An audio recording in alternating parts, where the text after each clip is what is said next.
संघर्ष जितना बड़ा होगा जीत उतनी ही शानदार होगी। जी हां दोस्तों, तुम्ही ऐकलेलंच असेल।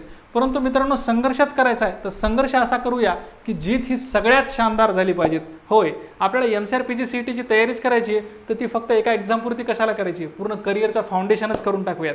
येस मित्रांनो, आपण MCR PG CET 2027 ला टार्गेट करून एक नवीन बॅच घेऊन येतो आहोत, संघर्ष बॅच।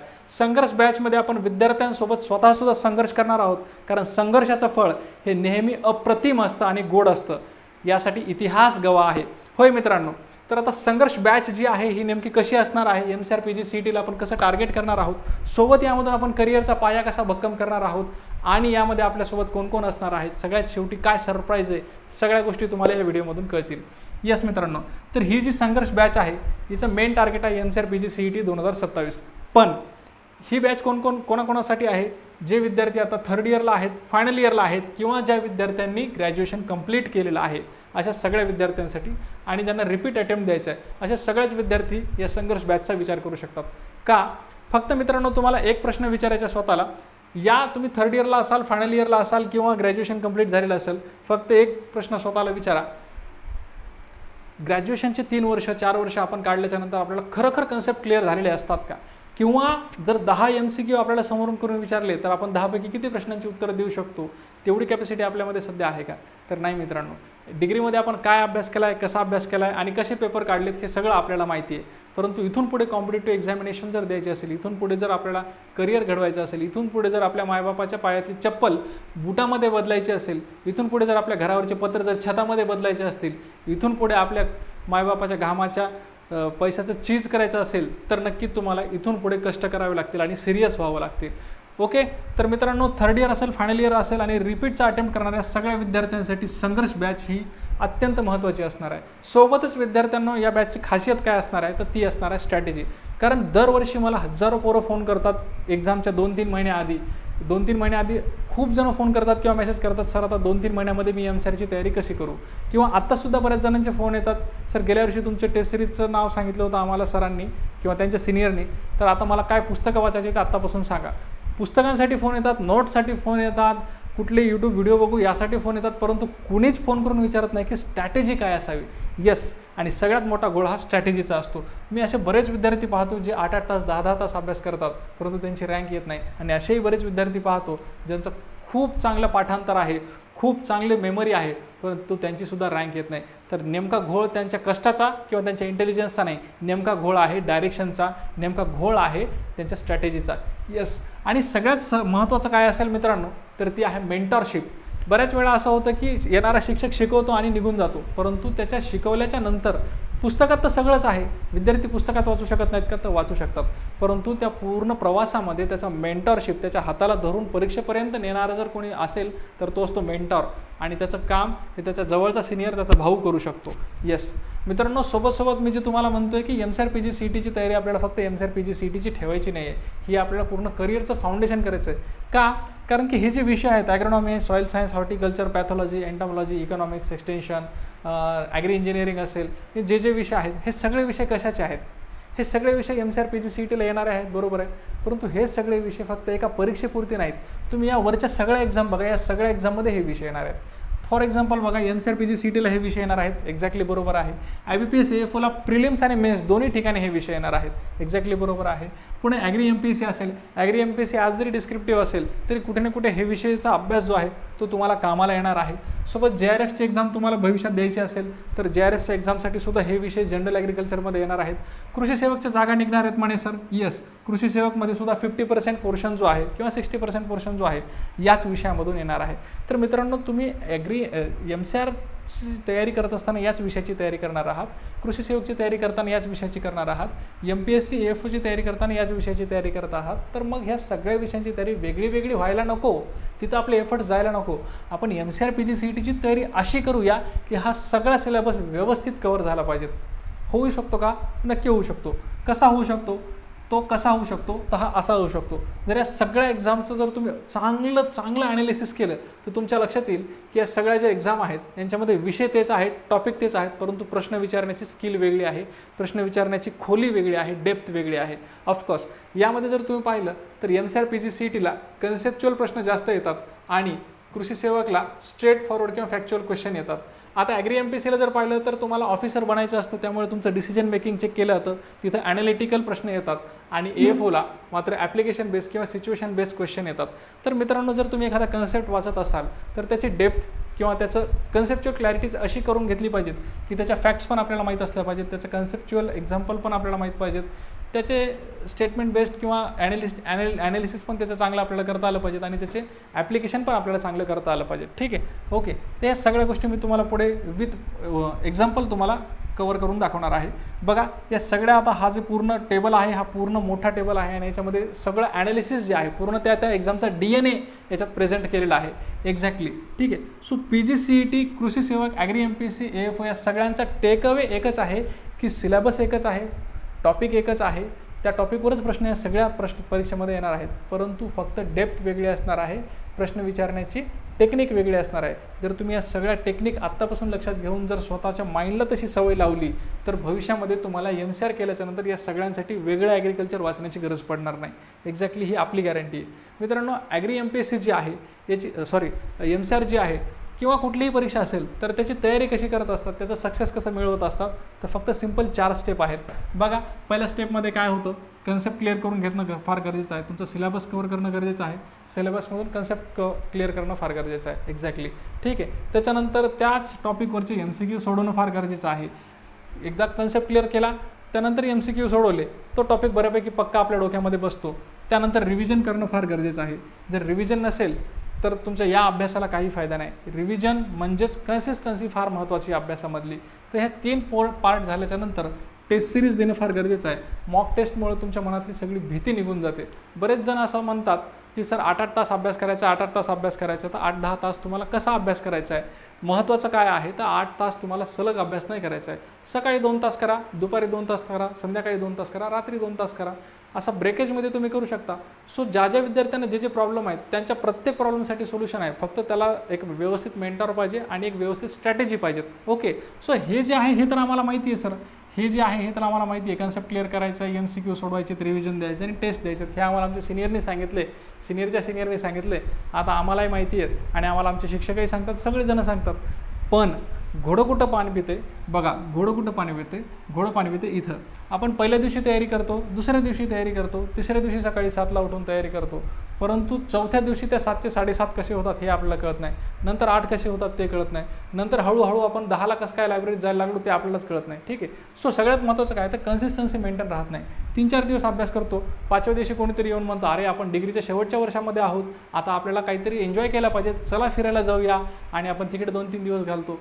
किंवा कोणाचा तरी बड्डे येतो, कोणाची तरी पार्टी येते, कोणाचं तरी फेअरवेल येतं आणि असे अनेक प्रोग्राम आता फायनल इयरमध्ये आपल्याला येतात आणि आपण त्या सगळ्या गोष्टींमध्ये वाहवत जातो आणि मग हळूहळू हा अभ्यास जो आहे तो मागं पडतो आणि आपलं ब्रेक होतं कन्सिस्टन्सी.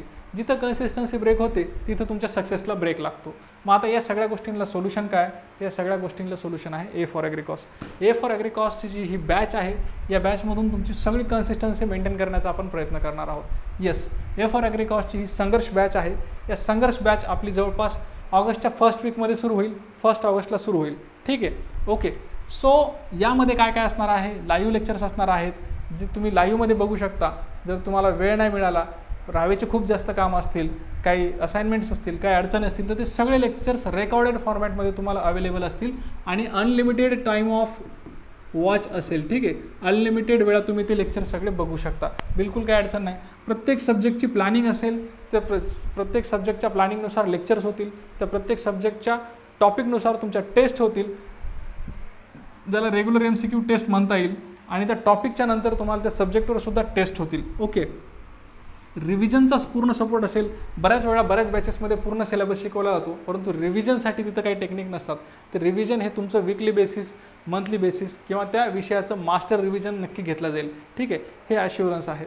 सोबतच तुमचं परफॉर्मन्स ॲनालिसिस, पहिल्या टेस्टमध्ये किती पडलेत, दुसऱ्या टेस्टमध्ये किती पडलेत, तिसऱ्या टेस्टमध्ये किती पडलेत, या टेस्टमध्ये कुठला पार्ट वीक वाटतोय तुमचा, कुठला पार्ट स्ट्रॉंग वाटतोय तुमचं काय यावर मत आहे, या सगळ्या गोष्टींचं 1-to-1 डिस्कशन आणि एकदम उत्तम अशी मेंटरशिप तुम्हाला या आपल्या बॅचमधून मिळणार आहे. सोबत एक्सपर्ट गायडन्स असणार आहे. जे विद्यार्थी याआधी सिलेक्ट झालेले आहेत, जे विद्यार्थी आपले रँकर्स आहेत, आपल्या क्लासचे पण काही विद्यार्थी रँकर्स आहेत, तर त्या सगळ्यांशी तुमचं संवाद जो आहे तो घडवून आणला जाईल आणि तुम्हाला त्यांच्या स्ट्रॅटेजी काय होत्या या जाणून घ्यायला मिळणार आहेत. सोबतच मित्रांनो या सगळ्या गोष्टींसोबत नेमकं शिकवायला कोण कोण आहे हे सुद्धा तुम्हाला माहिती असणं गरजेचं आहे. तर शिकवायला ऑफकोर्स मी तर आहेच, ए फॉर ॲग्रिकॉस टीममधून मी तर आहेच. माझं क्वालिफिकेशन तुम्ही बघू शकता, MSc ॲग्री झालेलं आहे, नेट क्वालिफाय आहे, ABMचा MSARमध्ये ABMचा स्टेट सेकंड रँक होतो मी. नॅशनल सीड कॉर्पोरेशन असेल, तलाठी असेल, कृषी सेवक असेल, या सगळ्या एक्झाम्स मी क्रॅक केलेल्या आहेत. JRFची सुद्धा माझी OBCमधून 31 आणि ऑल इंडिया रँक 86 होती सोशल सायन्समध्ये, इकॉनॉमिक्स एक्सटेन्शनमध्ये. आणि बऱ्याच एक्झाम्स आणि बरेच इंटरव्ह्यूज मी दिलेले आहेत आणि टीचिंगमध्ये मी मागच्या 6 वर्षापासून आहे. ठीक आहे. So Vicky sir, doctor Vicky sir आहेत. डॉक्टर विकी सर यांची राहुरीवरनं BSc ॲग्री जी आहे ती परभणीवरनं झाली आहे, MSc जी आहे ती दापोलीवरनं झाली आणि PhD जी आहे ती आता राहुरीवरनं झालेली आहे. सो मित्रांनो डॉक्टर विकी सरांना फार डायव्हर्सिफाईड एक्सपिरियन्स आहे तिन्ही युनिव्हर्सिटीचा आणि तिन्ही युनिव्हर्सिटीमध्ये असणाऱ्या वातावरणाचा. तर ते फक्त तुम्हाला टीचिंगच करणार नाही तर खूप चांगली मेंटरशिप पण करतील. कुठल्या विषयाला तुम्ही किती वेटेज द्यायला पाहिजेत, कुठल्या विषयाला कुठे ॲडमिशन घेतलं तर चांगलं राहील, या सगळ्या बाबतीत गायडन्स मेंटरशिप जे आहे ते डॉक्टर विकी सर करतील. सोबत जेनेटिक्स अँड प्लांट ब्रीडिंग किंवा बॉटनीचा पूर्ण विषय जे आहे ते स्वतः शिकवणार आहेत. त्यामध्ये सीडटेक असेल, बायोटेक असेल, जेनेटिक्स असेल, ब्रीडिंग असेल, खूप जास्त स्ट्रॉंग आहे सरांचं.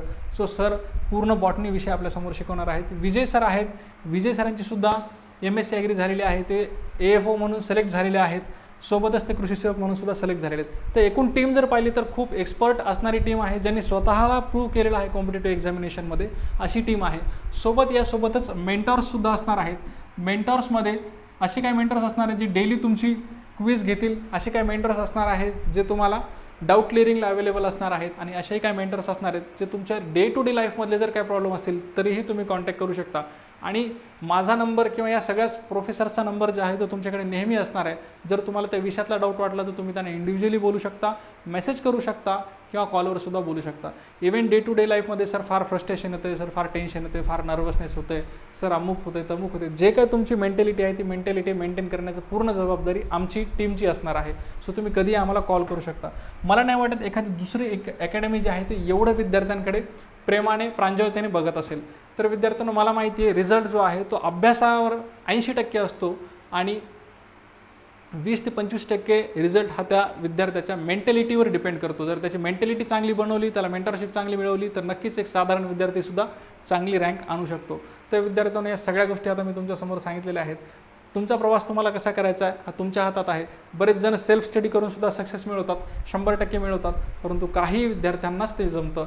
सगळ्यांनाच जर प्रयत्न करायचा झाला तर रँडम स्टडी करत असताना गायडन्स जर नसेल तर स्ट्रेस आणि कन्फ्युजन हे एक्झामच्या पुढे पुढे येतं आणि मग त्यावेळी वाटायला लागतं की एखादी चांगली बॅच, एखादा चांगला मेंटर जर भेटला असता तर चांगलं झालं असतं. तर उशिरा हे रिअलाईज होण्यापेक्षा मला असं वाटतं की तुमचा प्रवास लवकर सुरू करा. जितक्या लवकर सुरू करसाल तितक्या आरामशीर तुम्ही गेलात तरी चालेल. स्ट्रक्चर्ड प्लॅन असणार आहे, ए फॉर ॲग्रिकॉसचा मेंटरशिप फुल असणार आहे आणि शक्य तेवढा कॉन्फिडन्स तुम्हाला देण्याचा प्रयत्न करू. सोबतच तुमची रँकसुद्धा आपण व्यवस्थित आणण्याचा प्रयत्न करू. हे जे सेशन्स असणार आहेत यामध्ये जवळपास 1.5 ते 2 तासाचे सेशन्स असणार आहेत. डेली एक लेक्चर होणार आहे. फार जास्त लोड तुम्हाला द्यायचा नाही आहे, जेणेकरून तुम्हाला डेली काय होईल त्याचा अभ्याससुद्धा करता येईल. सो 1.5 ते 2 तासाचं हे सेशन असणार आहे. प्रत्येक विषय झाल्याच्यानंतर त्याचा मास्टर क्लास किंवा मास्टर रिव्हिजन होणार आहे. ठीक आहे. आपण मास्टर रिव्हिजन होण्यासाठी एक्झाम येण्याची वाट नाही बघणार, त्या महिन्यात त्या वेळी ते विषय संपला की घेणार आहोत. ठीक आहे. ओके. यासोबत याची जे काही टेस्ट आहेत पूर्ण मॉक टेस्ट आहेत, मॉक टेस्ट ज्या आहेत त्या पूर्ण मॉक टेस्ट फ्री असणार आहेत. ओके. ठीक आहे. बाकी सगळ्या गोष्टी माझ्यामध्ये आता कवर झालेल्या आहेत, सांगणं झालेलं आहेत. तर एकूणच संघर्ष बॅचमध्ये जे तुम्हाला काही वाटतं, आणखीन जर काही अडचण वाटत असेल तर तुम्ही विचारा. संघर्ष अशी बॅच आपण केलेली आहे. याच्यामध्ये पूर्ण एक्सपर्टीज आहे तुमच्यासोबत शिकवायला. याची ओरिजिनल प्राईस जरी 6,000 असेल तरीही सध्या 1 तारखेपर्यंत याचे ॲडमिशन चालू असणार आहेत. तर 25 तारखेपर्यंत याची जी हा जो डिस्काउंट आहे, 25 तारखेपर्यंत हा जो डिस्काउंट आहे हा 40% डिस्काउंट असणार आहे. 25 तारखेच्या नंतर मात्र हाच डिस्काउंट जो आहे तो कमी होऊन ही 3,500ची प्राईस 4,000 होणार आहे. मी आता पुन्हा रिपीट करतोय, हा जो डिस्काउंट आहे फक्त 25 तारखेपर्यंत आहे. ए फॉर ॲग्रिकॉस टीमने हे मला सांगितलं आहे, त्यानुसार मी सांगतोय. टीमचं म्हणणं आहे की 40% डिस्काउंट हा फक्त 25 तारखेपर्यंत आपण ठेवू शकतो. जर तुम्हाला हा लोवेस्ट प्राईजला जर घ्यायचा असेल हा कोर्स 3,500मध्ये 3,500मध्ये तर तुम्ही लवकरात लवकर घ्या. 25 तारखेच्या नंतर हीच प्राईस 4,000 होईल आणि हळूहळू 1 तारखेच्या नंतर ती MRPवर येईल. ठीक आहे. सो रेट्स वाढण्याच्या आधी, प्राईस वाढण्याच्या आधी तुम्ही लवकरात लवकर एनरोल करा असं माझं म्हणणं आहे. सोबतच विद्यार्थ्यांनो हा कसा एनरोल करायचा याबाबतही तुम्हाला सांगून देतो. मोबाईलमध्ये प्ले स्टोअरवर जायचं आणि प्ले स्टोअरवर ए फॉर ॲग्रिकॉस आपलं ॲप्लिकेशन सर्च करायचं. ए फॉर ॲग्रिकॉस सर्च करायची पण गरज नाही, काय हरकत नाही. आपल्या डिस्क्रिप्शन बॉक्समधून तुम्ही लिंकवरून जॉईन करू शकता. लिंकवर जायचं ॲप्लिकेशनच्या, तुम्ही डायरेक्ट प्ले स्टोअरवर जाल आणि आपल्या ॲप्लिकेशनवर जाल. हे ॲप्लिकेशन डाउनलोड करायचं. ॲप्लिकेशनमध्ये तुम्ही जर पाहिलात तर इथं पेड कोर्सेस नावाचा एक टॅब दिसेल. पेड कोर्सेस नावाचं एक टॅब दिसेल. ठीक आहे. ॲप्लिकेशन घेतल्याच्यानंतर आधी रजिस्ट्रेशन करावं लागेल ऑब्वियस तुम्हाला. रजिस्ट्रेशन केल्याच्यानंतर पेड कोर्सेस तुम्हाला दिसेल किंवा डिजिटल कोर्सेस दिसतील. ठीक आहे. त्यामध्ये जायचं आहे. त्यामध्ये संघर्ष बॅचचं पोस्टर दिसेल तुम्हाला. हे असं हे संघर्ष बॅचचं पोस्टर आहे. यावर जर तुम्ही क्लिक केलं की तुम्ही लगेचच पेमेंट गेटवेला जासाल आणि पेमेंट कंप्लीट झालं की तुम्ही बॅचमध्ये एनरोल होऊन जासाल. ठीक आहे. सो एनरोल करण्याची प्रोसेस फार सोपी आहे. याबाबत काही टेन्शन घ्यायचं कारण नाही आहे. जर काय अडचण आली तर नंबर आहेच. ठीक आहे. ठीक आहे. नंबर कुठे आहे तर नंबर आपल्या इथं तर लिहून देतोच तुम्हाला, परंतु आपल्या डिस्क्रिप्शन बॉक्समध्ये सुद्धा आहे. ठीक आहे. 9405258532 हा नंबर आहे क्लासचा. तर तुम्ही याच्यावर कॉल करू शकता. ओके. मी अवेलेबल असेल तर मी पण आन्सर देईल. आणि सोबतच यूट्यूब चॅनल आहे, टेलिग्राम चॅनल आहे आणि इंस्टाग्राम चॅनल आहे. हे सुद्धा जॉईन करा. यूट्यूबला फ्री अपडेट्स तुम्हाला मिळतात, टेलिग्रामला फ्री क्विजेस डेली असतात, कन्सेप्ट बुस्टर डेली असतात आणि इंस्टाग्रामला सुद्धा स्टडी रील्स असतील किंवा कोड्स असतील किंवा MCQs असतील याची प्रॅक्टिस फ्रीमध्ये सगळ्यांसाठी चालू असते. ओके. ठीक आहे. तर माझी अशी इच्छा आहे की तुम्ही लवकरात लवकर एनरोल करावं आणि आपण सगळ्यांनीच 1 तारखेला पहिल्या सेशनमध्ये भेटावं. चलो, थँक्यू सो मच मित्रांनो. जर कुठलाही संभ्रम मनामध्ये असेल, कुठली शंका असेल तर कमेंट करा किंवा कॉल करा. थँक्यू.